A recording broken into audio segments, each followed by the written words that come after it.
ৰাজ্যৰ বিভিন্ন প্ৰান্তত আজি ৰান্ধনীসকলে প্ৰতিবাদ সাব্যস্ত কৰি আছে। যিসকল ৰান্ধনীয়ে দীঘলীয়া সময় ধৰি মধ্যাহ্ন ভোজন যোগান ধৰি আছিলে, সেই ৰান্ধনীসকলৰ একাংশই বৰ্তমান সময়তো প্ৰতিবাদ কৰি আছে, কিয়নো তেওঁলোকৰ মাজত শংকা আহিছে তেওঁলোক নিবনুৱা হৈ পৰিব নেকি। এই সমগ্ৰ বিষয়ক লৈ ৰাজ্যজুৰি প্ৰতিবাদ চলি থকাৰ মাজতেই শিক্ষামন্ত্ৰী সিদ্ধাৰ্থ ভট্টাচাৰ্যই আজি সংবাদ মাধ্যমৰ আগত মন্তব্য কৰি কৈছে যে ৰান্ধনীসকল নিবনুৱা নহয়। তাৰ লগতে সিটু নামৰ এটা সংগঠনক লৈও হৰব হৈ পৰিছে শিক্ষামন্ত্ৰীগৰাকী। এই মুহূৰ্তত আমি আপোনালোকক জনাই আছো এটা গুৰুত্বপূৰ্ণ খবৰ। ৰান্ধনীসকলৰ প্ৰতিবাদ অব্যাহত থকাৰ মাজতেই আজি বিদ্যালয়ত মধ্যাহ্ন ভোজনৰ দায়িত্ব NGO সমূহক প্ৰদান কৰা হৈছে। আজিৰ পৰা NGO সমূহে খাদ্যৰ যোগান ধৰিছে আৰু যিসকল ৰান্ধনীয়ে প্ৰতিবাদ কৰি আছে ৰাজ্যৰ বিভিন্ন প্ৰান্তক লৈ, তাক লৈ শিক্ষামন্ত্ৰীয়ে প্ৰতিক্ৰিয়া প্ৰকাশ কৰিছে। শিক্ষামন্ত্ৰীয়ে কৈছে ৰান্ধনীসকল চাকৰিয়াল নহয়, তেওঁলোকক স্বেচ্ছাসেৱকহে। আৰু ৰান্ধনীসকলে যি প্ৰতিবাদ কৰিছে, ইয়াৰ প্ৰতিবাদৰ আঁৰত সিটুৰ ৰাজনীতি সোমাই আছে বুলি শিক্ষামন্ত্ৰীয়ে আজি তাৎপৰ্যপূৰ্ণ মন্তব্য কৰিছে। তাৰ লগতে তেওঁ কৈছে 1,17,000 ৰান্ধনী নিবনুৱা নহয় বুলি উল্লেখ কৰিছে আৰু প্ৰতিশ্ৰুতি প্ৰদান কৰি কৈছে যে ৰান্ধনীসকলে এতিয়াৰ পৰা আৰু খাদ্য প্ৰস্তুত কৰিব নালাগে, মাত্ৰ খাদ্য বিতৰণ কৰিলেই হ'ব বুলি কোৱা হৈছে। NGOক ৰান্ধনীসকলক নিয়োগৰ বাবেও নিৰ্দেশনা দিয়া হোৱা বুলি শিক্ষামন্ত্ৰীয়ে সংবাদ মাধ্যমৰ আগত মন্তব্য কৰিছে। আমি জনাই আছো এটা ডাঙৰ খবৰ। এয়া শিক্ষামন্ত্ৰী সিদ্ধাৰ্থ ভট্টাচাৰ্য। ৰাজ্যজুৰি ৰান্ধনীসকলৰ প্ৰতিবাদ চলি আছে। প্ৰশ্ন উত্থাপিত হৈছিলে 1,17,000 ৰান্ধনী নিবনুৱা হ'ব নেকি। তাৰ পাছতে শিক্ষামন্ত্ৰীগৰাকীয়ে কৈছে যে তেওঁলোক নিবনুৱা নহয়, তেওঁলোক চাকৰিয়াল নহয়, তেওঁলোক স্বেচ্ছাসেৱকহে। সিটুৱে এই সমগ্ৰ বিষয়টোক লৈ ৰাজনীতি কৰা বুলি সিদ্ধাৰ্থ ভট্টাচাৰ্যই মন্তব্য কৰিছে আৰু তাৰ পাছত কৈছে যে তেওঁলোকে এতিয়াৰ পৰা খাদ্য বিতৰণ কৰিলেই হ'ব আৰু NGO সমূহক নিৰ্দেশ দিয়া হৈছে যে এই ৰান্ধনীসকলক যাতে নিয়োগ কৰা হয় আৰু চিন্তাৰ কোনো কাৰণ নাই বুলি কিছু সময়ৰ আগতে শিক্ষামন্ত্ৰীয়ে এই কথা ঘোষণা কৰিছে। যি আন্দোলন চলি আছে সেই আন্দোলনক এক প্ৰকাৰৰ তেওঁ ভিত্তিহীন আখ্যা দিছে। আমাৰ লগত মন্তব্য আছে সিদ্ধাৰ্থ ভট্টাচাৰ্যৰ। সেই মন্তব্য এই মুহূৰ্তত আমি আপোনালোকক দেখুৱাই লৈছো।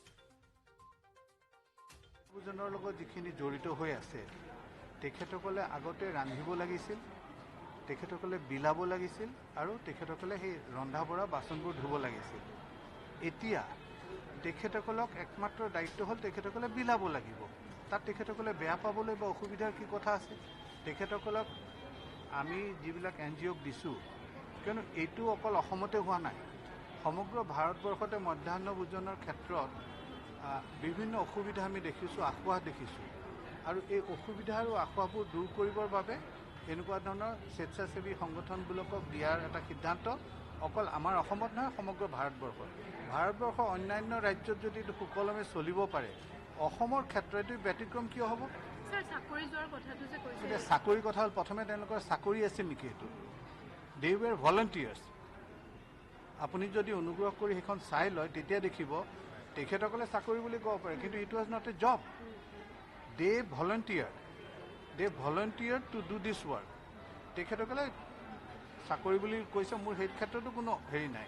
কিন্তু আজি যেতিয়া মধ্যাহ্ন ভোজনৰ ক্ষেত্ৰত যিখিনি NGOক দিছে, NGOই যিকেইটা খানাখিনি লৈ আহিব, আমি কৈছোঁ যে তেখেতসকলে সেই খানাখিনি ল'ৰা ছোৱালীখিনিক বিলাই তেখেতে খোৱা বোৱাত সহায় কৰি দিব লাগিব। তেতিয়া তেখেতসকলে ভালহে পাব লাগিছিল যে তেওঁলোকৰ কাম কমালোঁ। তেওঁলোকে এতিয়া ওলোটাকে বুজাইছে। আৰু মই দেখিছোঁ যে আমাৰ কিছু সংগঠন আছে যিবিলাকে প্ৰত্যেকটো বস্তুতে ৰাজনীতি কৰিব খোজে। সমাজৰ ভাল বেয়াৰ কথা নাই, তেওঁলোকৰ ৰাজনীতি চলিব লাগে। সিটু বুলি যিটো সংগঠন আছে, এই শ্ৰমিক সংগঠনটো, তেখেতসকলে আননেচেচাৰী এই গোটেই কৰ্মীসকলক ভ্ৰান্ত এটা পথেৰে আগবঢ়াইছে আৰু মই বুজি পাওঁ যে এই বিতৰ্কৰ কোনো থলে নাই, কিয়নো তেখেতসকলৰ লগত যিখন এগ্ৰিমেণ্ট আছে, আপোনালোকে এগ্ৰিমেণ্টখন চাব, it's on the public domain. তেখেতসকলক কি কোৱাইছে, আমি তাত ক্লিয়াৰলি লিখিছোঁ যে যিখিনি মানুহে কাম কৰি আছে সেইখিনি মানুহকে তেখেতসকলে এপইণ্ট কৰিব লাগিব, সেইখিনি মানুহকে তেখেতসকলে তেওঁলোকৰ কামত ব্যৱহাৰ কৰিব বা তেখেতসকলৰ যি ছাৰ্ভিচ সেই ছাৰ্ভিচৰ ল'ব। তেতিয়াহ'লে এগ্ৰিমেণ্টখনৰ ওপৰত গৈ পেলাই তেওঁলোকে আৰু কিবা বেলেগ বুজাই আছে নেকি?